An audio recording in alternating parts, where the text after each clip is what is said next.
Keraleeyam restaurant വന്നോളിയും ഇരുന്നോളിയും കഴിച്ചോളി തനതായ ഒരു കോഴിക്കോടൻ ഭാഷ തന്നെയല്ല. കോഴിക്കോട് ബൈപ്പാസിൽ ദ റാവിസ് കടവ് റിസോർട്ടിലാണ് ഒരു കിഡിലൻ ബൊഫെ ഡിന്നർ ലോഞ്ച് ചെയ്തിട്ടുള്ളത്.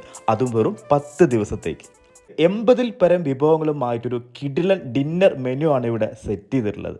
ലൈവ് വെള്ളയപ്പം, പുട്ട്, അതിൻ്റെ കൂടെ നല്ല ആവി പറക്കുന്ന സുലൈമാനിയും, അങ്ങനെ ഒരുപാട് നല്ല നൊസ്റ്റാൾജിയ കൗണ്ടറുകളും ഇതിനകത്ത് ഇവർ സെറ്റ് ചെയ്തിട്ടുണ്ട്. നല്ല കപ്പയും മീൻകറിയിൽ 3-4 ഐറ്റംസ് ഉണ്ട്. അത് കൂടാണ്ട് തന്നെ ലൈവായിട്ട് ഫിഷ് ഫ്രൈ ഉണ്ട്. ഇതിൻ്റെ കൂടെ നല്ല നെത്തോലി ഫ്രൈയും ഉണ്ട് കേട്ടോ. കോഴിക്കോടൻ തനതായ രുചിയിൽ തയ്യാറാക്കിയിട്ടുള്ള ഉന്നക്കായി, കല്ലുമ്മക്കായി, കൈപ്പത്തല്, മുട്ടസുറുക്ക, പിന്നെ കോഴിക്കോടൻ അലുവയിൽ തന്നെ കുറേ വെറൈറ്റീസ്. നല്ല ഒന്നാം തരം തലശ്ശേരി ചിക്കൻ ദമ്മ് ബിരിയാണി, ആവോലി ഫ്രൈ, മട്ടൻ കുറുമ, ഇറച്ചിച്ചോറ്, പൊറോട്ട, വെണ്ടക്ക തീയൽ, ബീഫ് വരട്ടിയത്, ഫ്രൈഡ് റൈസ്, വൈറ്റ് റൈസ്, നെയ്ച്ചോറ്, അങ്ങനെ റൈസുകളിലും കറികളിലും ഒരുപാട് മെനു ഐറ്റം ഈ ഒരു ഭാഗത്ത്